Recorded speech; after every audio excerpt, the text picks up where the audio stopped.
그런데 이런 일본 정부의 무책임한 결정에 국제사회가 한 목소리를 내고 있는 게 아니라는 것도 우려를 낳습니다. 미국이 일본의 선택을 지지했기 때문인데요. 이 지지 과정에서도 미국과 일본 사이에서 한국은 배제가 됐습니다. 이어서 조민진 기자입니다.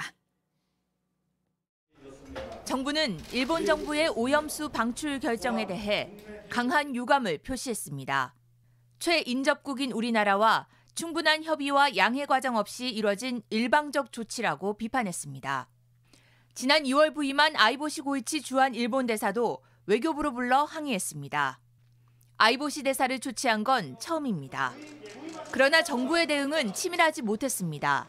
외교부는 미국 국무부 성명이 나온 뒤에도 미국이 무슨 근거로 일본의 오염수 해양 방출을 지지했는지 전혀 파악하지 못하고 있었습니다.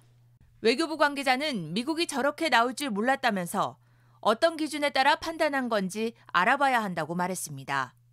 정부는 2018년 10월부터 지금까지 국무조정실을 중심으로 합동 TF까지 꾸려 후쿠시마 원전 오염수 문제를 다뤄왔습니다.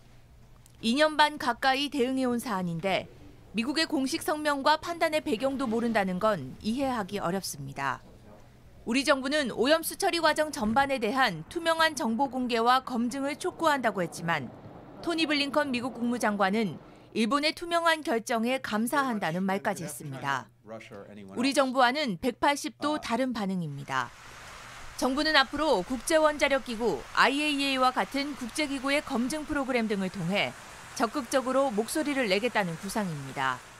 하지만 라파엘 그로시 IAEA 사무총장은 일본의 발표를 환영한다는 성명을 냈습니다.